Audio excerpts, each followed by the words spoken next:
তো বিয়ের কন্যা বউ সেজে বসে আছে খাটের ওপর। সামনে আছে একটা কেক। ম্যারেজ ডে উপলক্ষে আমরা কি আনন্দ করতেছি।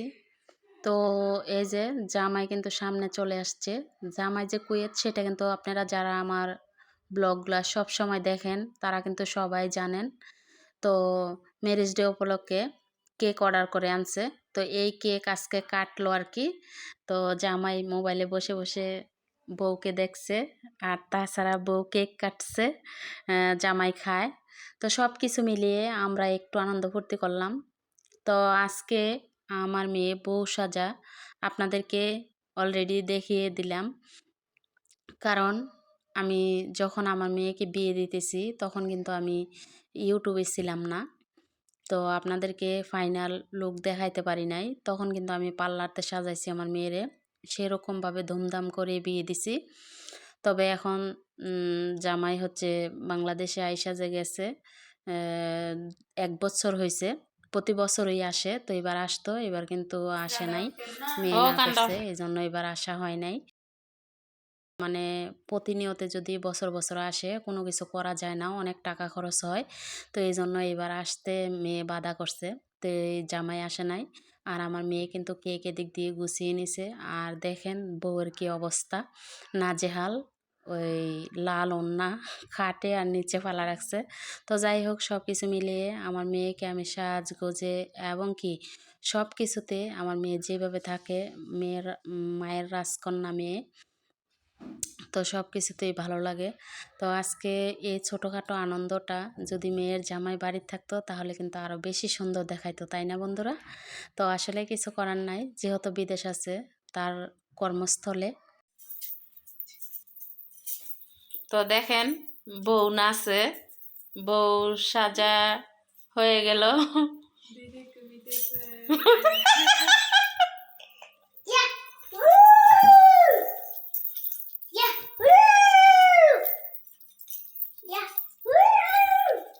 জোনায়েদের বোনকে বউ সাজা দেখে জোনায়েদ অনেক বেশি দুষ্টামি করতেছে যে আপু আজকে বউ সাজছে।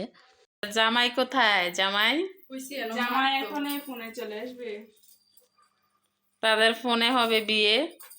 জামাই আছে কুয়েত।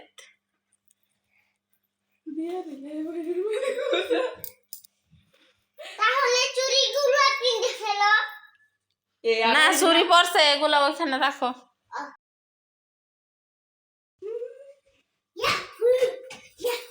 আমার মেয়ে নিজে নিজে এই শাড়িটা পরছে, আমি কিন্তু একটুও ধরি নাই।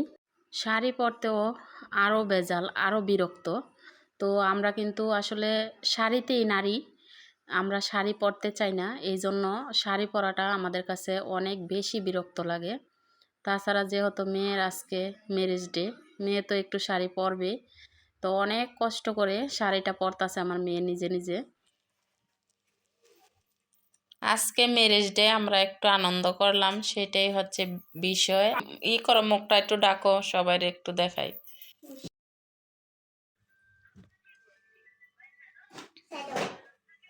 ও জামাই ফোন দিয়ে লেছে।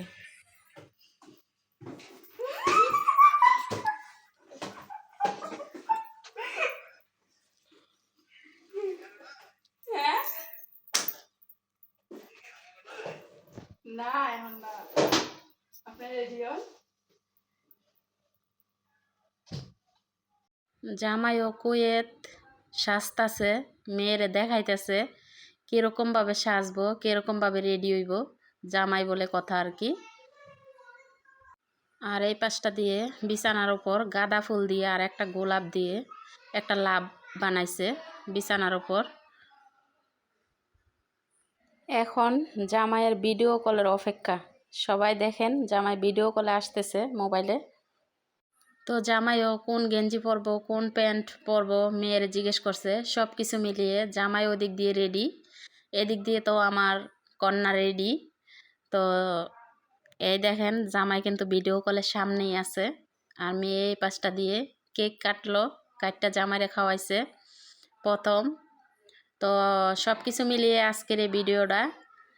আসলে জামাই বাংলাদেশে থাকলে ম্যারেজ ডে করলে কিন্তু আনন্দটা একটু বেশি উপভোগ করা যায়। আত্মীয় স্বজন সবাইকে দাওয়াত দিয়ে, যেহেতু আমার একটা মেয়ে, ছেলে তো এখন অনেক ছোট আছে, ছেলের এখনও সুন্নত করাই নাই। তো এই ম্যারেজ ডেতে একটু আনন্দ করতাম, যেহেতু জামাই বাড়িত না, মোবাইলে জামাই একটু দেখবো, আমার মেয়েও জামাইরে একটু দেখবো, তাছাড়া আমরা আছি পাশে, এটা আর কি। তো আমার বাগনিরে একটু কেক কাটটা খাওয়াই দিতেছে, সাথে আবার আমারও খাওয়াইতেছে। তো জামাই কিন্তু বসে আছে মোবাইলের ভিতরে, জামাই কিন্তু আর কেক খাইতে পারতেছে না। জামাইয়ের মনে হয় খুব ইচ্ছে করতেছে না সঞ্জু, কিন্তু জামাই খাইতে পারতেছে না। জামাইও খুব সুন্দরভাবে রেডি হয়ে গুছ গাছ করে ভিডিও কলে বসে আছে, কিন্তু পারতেছে না বউয়ের হাতের কেক কাটা একটু খাইতে। আসলে আমি চাইছিলাম না যে আমার মেয়েরে আমি প্রবাসী বিয়ে দেই, যেহেতু আমার প্রবাসী স্বামী আজকে থেকে 22 বছর জীবন থেকে পার করছে। প্রবাসী মানুষটাই কিন্তু এরকম থাকে, যারা নাকি প্রবাসে আছে তারা কিন্তু লং টাইম যখন বিদেশ করে, তখন তারা বাংলাদেশে আসার সময় তাদের একবারে আসতে মনে চায় না। ছুটিতে তো আসে, কিন্তু যারা এইভাবে সময় পার করে প্রবাসে তারা এরকমই হয়। তো আমি চাইছিলাম না, যেহেতু আমার জীবনটা প্রবাসী একটা হাজব্যান্ডের সাথে সংসার করে এত বছর আমি পার করছি, আমি চাইছি না যে আমার মেয়ের আমি একটা প্রবাসী ছেলের কাছে বিয়ে দেই। কিন্তু আল্লাহর হুকুম যদি থাকে, আমি মা যতই চেষ্টা করি কিছুতেই কাজ হইব না। তা আমার মেয়ের এই জামাইয়ের সাথে জুড়ি আছে, এই জন্য হচ্ছে রোজার মধ্যে দেখতে এসেই কিন্তু বিয়ে হয়ে যায়। আমি কিন্তু আমার মেয়ের এক দেখায় এক চাওয়ায় এই বিয়ে হয়ে গেছে। তো যাই হোক, মানুষ আছে না যে দেখতে আসে দু এক জায়গা থেকে তারপর বিয়ে হয়, আমার মেয়ের তেমন কিছুই না। আমার মেয়ের এইখানে দেখতে আসছে, এখানে বিয়ে হয়েছে। পায়েস রান্না করছি,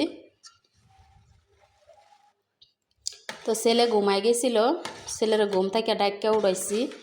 আমার মেয়ে কিন্তু কেক কাটছে, আসলে ছোট মানুষ তো রাতের বেলা কেক কাটছে। তো অনেক রাত হয়ে গেছে, ছেলেটা ঘুমাইছে। তো এখন আবার ঘুম থেকে ডাক্কা উড়াইছি, আমার পায়েস রান্না করা শেষ হয়েছে। আর তাছাড়া আমার মেয়ের বিয়ে তো হয়েছে, এটা 3 বছর পার হইল।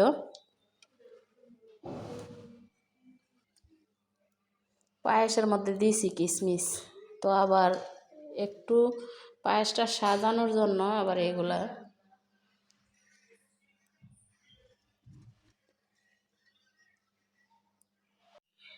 তো দেখেন ঘুম থেকে উঠছে ছেলেটা, ঘুম থেকে ওঠার পর পায়েসটাও আমার রান্না করা হয়ে গেছে।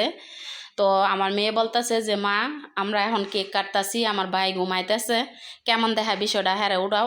আমি ডাকতে ডাকতে মানে একেবারে আমি অনেক হতাশ হয়ে গেছি, এত ডাকা ডাকছি, ওঠে না ঘুম থেকে। তো এখন দেখেন ঘুম থেকে উঠে আনছি, চোখগুলোর কি অবস্থা। আর ঘুমের বাচ্চা তো বুঝতেই পারেন, ঘুম থেকে উঠটা কিন্তু খুবই মর্জি করতেছে। আর ছোট বাচ্চা মানুষ ঘুম যখন চোখে আসে তখন কিন্তু ধরে রাখা যায় না। তো যাই হোক, সব কিছু রেডি হয়ে কিন্তু কেকটা কাটা লাগে। তো আমার ছেলেটা গেছে ঘুমায় যাওয়ার পর আমার মেয়ের আর মন মানতেছে না যে এদিক দিয়ে কেক কাটে, আমার ভাই ঘুমায়, ডাইকা উঠায় আনছে। আমি বলতেছি তুমি ভালো জামা কাপড় পরো, জামা কাপড় পরবো না, কান্না করতেছে, চোখ বড় বড় করে আমার দেখাইতেছে। তো সব কিছু মিলিয়ে যে জামা কাপড় আছে এই জামাতেই খারাপ লাগে, খারাপ লাগতেছে। আরে শান্তু তাড়াতাড়ি আসো, খাওয়াই দাও, ছোট মানুষ। যা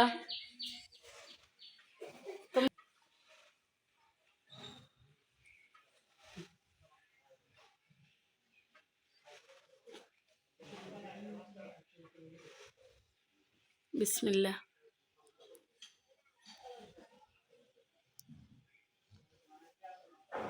মুখে লইতে চায় না, মেয়েটা 2বার করে কষ্ট করে দিল। আপুরও তুমি খাওয়াই দাও আব্বু, আপুর হাত ওই, আপুর হাত ওই। আরেকবার দাও। হুম, যাও রোজানি যাও, বোঝে না তো, আবার ঘুম থেকে উঠতে আসছে না।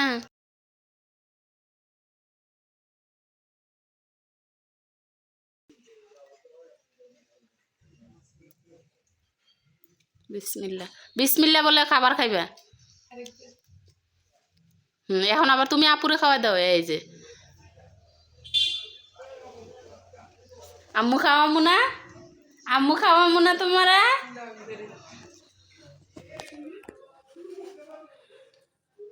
বিসমিল্লাহ।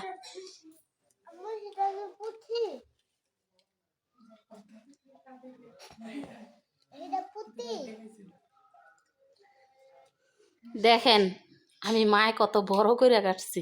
বিসমিল্লাহ।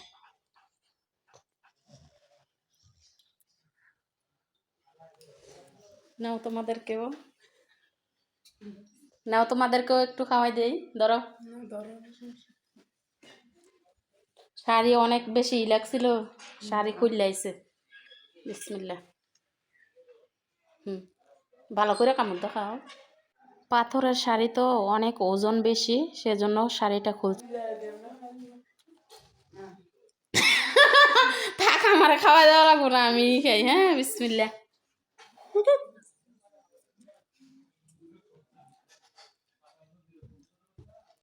পায়েস খাইবো না না করতেছে, পায়েস খাইবো না না করতেছে। নাও, তিনজনে 3 প্লেটের মধ্যে বসে খাও। বসো। আপনাদেরকে খাওয়াই দেয় সাঞ্জু। খেতে না থাক, আমি খেলে। নেও রোজানি, আমার বাগনিও খাওয়া দিতেছে। খাও। তুমিও খাওয়াইবে? থাক থাক, সারবো। এই যে দেখেন, ওই রুমেতে এই রুমে আইসা পড়ছি। আর মেয়ের কাণ্ড দেখেন, পায়েস দিয়ে কেক খাইতেছে। এই যে বাগনি, এই যে আমার ছেলে। আর আমি তো বেশি বেশি খাই, সেটা আপনারা সব সময় জানেন। তাছাড়া আমি কিন্তু হাফ প্লেটে নেই নাই, আমি ফুল প্লেটে নিছি, তাও আবার স্টিলের। কারণ আমি বেশি বেশি খাই, এই জন্য আমার কোনো চামচ নাই, আমার কোনো সুডু প্লেট না, বড়। আর এই যে দেখেন সাঞ্জুর কাণ্ডু, জামাইরে তো কেক খাওয়াইছে মোবাইলে। তো আসলে মাইয়ার ম্যারেজ ডেতে আমরা একটু হালকা পাতলা খাবার দাবার আয়োজন করলাম, আর আমার মেয়ে কেক অর্ডার করে আনছে। তো সব কিছু মিলিয়ে হালকা পাতলা একটু আনন্দ ফুর্তি করলাম, এটাই হচ্ছে বিষয়। তো দেখেন কী হয়েছে, তো দেখেন এদিক দিয়ে মেয়ে পায়েসের ওপর কেক নিয়ে নিল, এটা একটা দুষ্টামি। তো আমরা সবাই এখানে এই যে খাওয়া দাওয়া করতেছি। আর আমার খাবারটা তো দেখতেছেন, আমার খাবারটা হচ্ছে স্টিলের একটা প্লেটের মধ্যে, তাও চামচ নাই, কিছু নাই। সব সময় আমি যে গাইয়া ওই মানে সব সময় আমি যেমন খাবে গ্যাস। দেখছেন। তো আমার খাওয়াটা একটু দেখাই, যেহেতু আমার মেয়ে এইভাবে আমার ব্যাঙ্গাইছে। বিসমিল্লাহির রহমানির রহিম। সব সময় দেখে আমার খাবার। আর জোনাইদের তো ঘন্টা বাড়ি আছে ওই। আল্লাহ মাহবুদ, সবাই বাইরে বাড়ি লাগাই দিছে। এই দেন খাওয়া। আজকে একটা মজার মলাই মাছের চচ্চড়ি রান্না করছি। আসলে এই তরকারিটা কিন্তু সবাই পছন্দ করে। তাছাড়া আমার মেয়ে আমার মতোই মলাই মাছের চচ্চড়ি অনেক বেশি পছন্দ করে, আমার ছোট বোনটাও কিন্তু। তো যাই হোক, তারা 2 বোন খাওয়া দাওয়া করতেছে মলাই মাছের চচ্চড়ি দিয়ে। সাথে আছে মুরগির তরকারি। তো তরকারিটা আনতেছি, এখনও চুলাত আছে। আমার ছেলের গোসল করাইছি, আমি গোসল করছি। তো আমরা মা ছেলে মিলে আগে খাওয়া দাওয়া করে মানে আমরা এখন বর্তমানে রেস্টে আছি খাওয়া দাওয়া করে। আর তারা 2 বোন গোসলের সময় ঘুমাইছে। তো রুজানিয়া গোসল করে ভাত খাইতেছে, আর সাঞ্জু কিন্তু গোসলও করে নাই। তো দুপুর পেরিয়ে গেছে, আসলে এরা 2 বোন খুবই অলস। এই যে মুরগির তরকারি নিয়ে আসছি। কেমন হয়েছে তরকারি? অনেক স্বাদ হয়েছে মাছের তরকারি। ঠিক। গরুর মাংস ঠান্ডা হয়ে যাবে ফ্যানের নিচে। সবাই ভালো থাকবেন, সুস্থ থাকবেন। আজকের ভিডিও এই পর্যন্তই। আল্লাহ হাফেজ।